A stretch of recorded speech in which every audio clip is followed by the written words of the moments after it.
Hi friends, எல்லாரும் எப்படி இருக்கீங்க? நல்லா இருக்கீங்களா? டுடே சண்டே சமையல்ல லஞ்ச் பாக்ஸ் ரெசிபி ஷேர் பண்ணியிருக்கேன். ப்ளீஸ் வீடியோவை ஸ்கிப் பண்ணிடாதீங்க. லாஸ்ட் வரைக்கும் பாருங்கள். பார்த்துட்டு வீடியோ கண்டிப்பாக உங்களுக்கு யூஸ்ஃபுல்லாக இருக்கும், பிடிச்சிருந்தா லைக் பண்ணி ஷேர் பண்ணி கமெண்ட் பண்ணுங்கள். ஓகே, இப்போ நம்ம வீடியோவை ஸ்டார்ட் பண்ணிக்கலாம். இன்றைக்கி நான் மல்லிக்கீரை ரைஸ் தான் செஞ்சு காட்ட போகிறேன். அதாவது கொத்தமல்லி சாதம் தான் செஞ்சு காட்ட போகிறேன். கண்டிப்பாக நீங்கள் எல்லோரும் ஒரு டைமாச்சும் ட்ரை பண்ணி பாருங்கள். டேஸ்ட்டு ரொம்ப சூப்பராக இருக்கும். இந்த ரெசிபி செய்கிறதுக்கு நம்ம டெய்லியும் சாப்பாட்டுக்கு யூஸ் பண்ணுற புழுங்கல் அரிசி ஒரு கப்பு எடுத்திருக்கேன். நீங்கள் பாஸ்மதி ரைஸ்லேயும் இதை தாராளமாக ட்ரை பண்ணலாம். பார்க்குறதுக்கும் நல்லாயிருக்கும், டேஸ்ட்டாகவும் இருக்கும். இந்த புழுங்கல் அரிசியில் செஞ்சாலுமே ரொம்ப சூப்பர் டேஸ்ட்டாக இருக்கும். கண்டிப்பாக ட்ரை பண்ணுங்கள். நான் ஒரு கப்பு ரைஸ் எடுத்து அதை குக்கரில் போட்டுட்டு முழுகிற அளவுக்கு தண்ணி ஊற்றி ஒரு 10 நிமிஷம் மட்டும் ஊற வச்சுக்கிறேன். நம்ம குக்கரில் தான் இந்த ரைஸ் வேக வைக்க போகிறோம். அதனால் அதே பாத்திரத்திலே போட்டு ஒரு 10 நிமிஷம் ஊற வச்சுக்கிறேன். 10 நிமிஷத்துக்கு அப்புறமா ரைஸை நல்லா வாஷ் பண்ணிவிட்டு ஒரு கப்பு ரைஸுக்கு 1.25 கப்பு தண்ணி சேர்த்துட்டு இதில் ஒரு அரை ஸ்பூன் ஆயிலும் தேவையான அளவுக்கு டேஸ்ட்டுக்கு ஏற்ற மாதிரி சால்ட்டும் சேர்த்துடலாம். சேர்த்துட்டு ஸ்டவ் நார்மலாக வச்சு ஒரு 2 விசிலுக்கு இதை நல்லா வேக வச்சு எடுத்துக்கலாம். இப்போ 2 விசிலுக்கு ரைஸ் நல்லா வெந்து ரெடி ஆகிடுச்சு. குக்கரில் இருக்கிற ப்ரெஷர்லாம் போனதும் ஒரு பெரிய பிளேட்டில் கொட்டி கரண்டியால் இந்த மாதிரி உடச்சி விட்டு ஆற வச்சுக்கிறேன். ரைஸ் நல்லா ஆறி இருக்கணும். அப்போ தான் நம்மளுக்கு குலையாமல் உதிரியான ரைஸ் கிடைக்கும். இது நல்லா ஆறட்டும். மற்ற பொருள்லாம் நம்ம ரெடி பண்ணிக்கலாம்.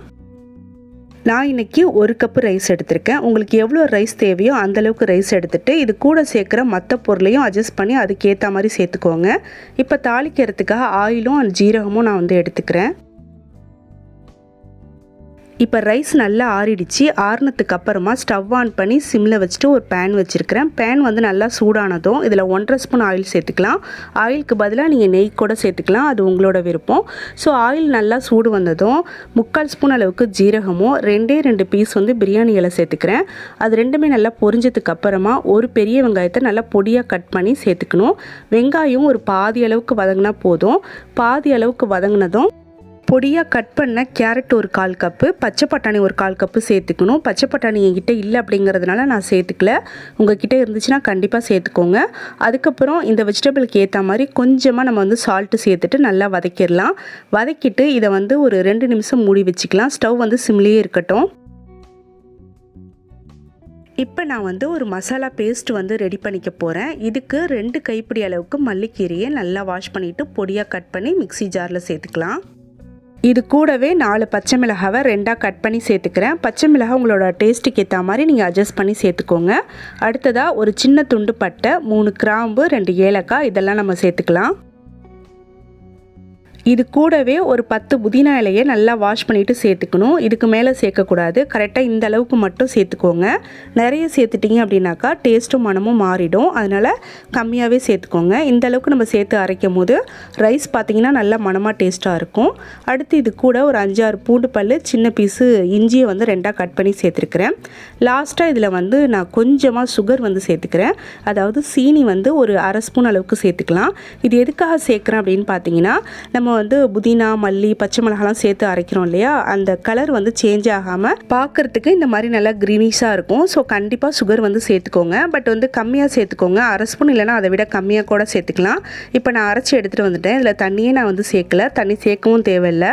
இந்த மாதிரி நம்ம பேஸ்ட்டாக அரைச்சிக்கணும். ஆனால் பார்த்திங்கன்னா ரொம்ப நைஸ் பேஸ்ட்டாக இல்லாமல் கொஞ்சம் குறைண்டா அரைச்சி எடுத்துக்கோங்க. இப்போ நான் ஆற வச்சுருக்கிற ரைஸை ஒரு கப்பில் எடுத்துக்கிறேன். அடுத்து பார்த்தீங்கன்னா நம்ம சேனலில் 50,000 ஃப்ரெண்ட்ஸ்க்கு மேலே இருக்கீங்க. உங்கள் எல்லார்ட்டையும் கேட்டுட்டு தான் இந்த சண்டே சமையல் வீடியோவை நான் ஸ்டார்ட் பண்ணேன். பட் நிறைய பேர் பார்க்கவே மாட்டீங்க. கம்மியான வியூஸ் தான் போகுது. நீங்கள் எல்லோரும் பார்க்கணும், உங்களுக்கு யூஸ்ஃபுல்லாக இருக்கணும் அப்படிங்கிறதுக்காக தான் நான் ரொம்ப கஷ்டப்பட்டு இந்த வீடியோலாம் எடுத்து போட்டுட்ருக்கேன். ஸோ எல்லாருமே ப்ளீஸ் பாருங்கள், லைக் பண்ணுங்கள், ஷேர் பண்ணுங்கள், கமெண்ட் பண்ணுங்கள். இப்போ மூடி வச்சுருக்கிற கேரட்டை ஓப்பன் பண்ணிவிட்டு நம்ம அரைச்சி வச்சுருக்கிற மசாலா எல்லாத்தையும் அது கூட சேர்த்துட்டு ஒரு 2 நிமிஷம் மட்டும் நல்லா வதக்கி விட்டுக்கணும். ஸ்டவ் சிம்லேயே இருக்கட்டும். இப்போ ஒரு 2-3 நிமிஷத்துக்கு நம்ம அரைச்ச மசாலாவை நல்லா வதக்கிட்டேன். அடுத்து இது கூட அரை ஸ்பூன் ஜீரகத்தூள், 1 ஸ்பூன் மல்லித்தூள், தனி மல்லித்தூள் இருக்கு இல்லையா, அது சேர்த்துக்கணும். சேர்த்துட்டு இன்னும் 2 நிமிஷத்துக்கு நல்லா வதக்கிடணும். 2 நிமிஷத்துக்கு அப்புறமா நம்ம எடுத்து வச்சுருக்கிற ரைஸ் இருக்கு இல்லையா, அதை சேர்த்துக்கலாம். நம்ம 1 கப்பு ரைஸ் எடுத்தோம். அதை சேர்த்துட்டு நல்லா கலந்துக்கலாம். ஸ்டவ் சிம்லேயே தான் இருக்கணும். ஸோ அப்படியே கலந்து விட்டுக்கோங்க. டெய்லி மார்னிங் நம்ம எல்லாருமே பயங்கரமாக யோசிச்சுட்டே இருப்போம் இன்றைக்கி லஞ்ச் பாக்ஸ்க்கு என்ன பண்ணுறதுன்னு சொல்லிட்டு. நம்மக்கிட்ட மல்லிக்கீரை இருந்தாலே போதும், டக்குன்னு ஒரு 10 நிமிஷத்துக்குள்ள இந்த ரைஸ் வந்து ரெடி பண்ணிடலாம். டேஸ்ட்டு ரொம்ப சூப்பராக இருக்கும், கண்டிப்பாக எல்லாருக்கும் பிடிக்கும். ஸ்கூல், காலேஜ், ஆஃபீஸ் இவங்களுக்குலாம் வந்து லஞ்ச் பாக்ஸ்க்கு இதை வந்து செஞ்சு கொடுத்து பாருங்கள், ரொம்பவே சூப்பராக இருக்கும். எல்லாருமே வந்து விரும்பி சாப்பிடுவாங்க. இப்போ ரைஸையும் மசாலாவையும் நல்லா கலந்து விட்டுட்டு ஒரு 2 நிமிஷத்துக்கு மட்டும் அப்படியே மூடி போட்டு வச்சிடுறேன். அடுத்து ஒரு 2 நிமிஷத்துக்கு அப்புறமா பொடியாக கட் பண்ண மல்லிக்கீரையை கொஞ்சமாக சேர்த்துட்டு ஸ்டவ் ஆஃப் பண்ணி இறக்கி வச்சிடலாம். அவ்வளோதான், ரைஸ் வந்து ரெடி ஆகிடுச்சி. ஒரு 1 வீக்காக பார்த்தீங்கன்னா எனக்கு வந்து உடம்புக்கு சுத்தமாக முடியவே இல்லை. அதெல்லாம் தாண்டி தான் நான் வீடியோஸ் பண்ணிகிட்ருக்கேன். ஸோ வீடியோக்கு வந்து சப்போர்ட் பண்ணுங்கள், எனக்காக துவா செய்யுங்க. அடுத்து இன்னொரு குட் நியூஸ் வந்து சொல்லணும். நான் ஆல்ரெடி 2-3 வீடியோக்கு முன்னாடி சொல்லியிருப்பேன் ஒரு குட் நியூஸ் இருக்குதுன்னு சொல்லிட்டு. அது என்னென்னு பார்த்தீங்கன்னா, நம்ம வந்து ஹிஜாப் வந்து சேல்ஸ் பண்ணலாம் அப்படின்னு சொல்லி ஸ்டார்ட் பண்ணியிருக்கிறோம். குரூப் இருக்குது நமக்கு, ரைஹானா ஹிஜாப் அப்படின்னு சொல்லி குரூப் வச்சுருக்கிறேன். அதோட லிங்க் வந்து இந்த வீடியோக்கும் கீழே இல்லைனா கமெண்ட் பாக்ஸில் பின் பண்ணி வைக்கிறேன். உங்களுக்கு இன்ட்ரெஸ்ட் இருந்துச்சு அப்படின்னாக்கா நீங்கள் வந்து ஜாயின் பண்ணிக்கலாம். நம்மளுக்கு நம்மளோட ஹிஜாப் கலெக்ஷன் பிடிச்சிருக்கு, ஆர்டர் பண்ணோம் அப்படின்னு நினச்சிங்கன்னா நீங்கள் தாராளமாக ஆர்டர் பண்ணிக்கலாம். ஜிபே மூலயமா பே பண்ணிவிட்டு ஆர்டர் பண்ணி வாங்கிக்கலாம்.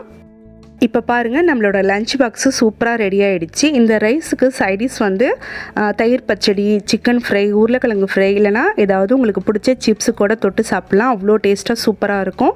கண்டிப்பாக ட்ரை பண்ணுங்கள். நெக்ஸ்ட்டு சண்டே சமையலை நம்ம சீக்கிரமாக மீட் பண்ணலாம். அது வரைக்கும் வெயிட் பண்ணுங்கள். தேங்க்யூ, பாய்.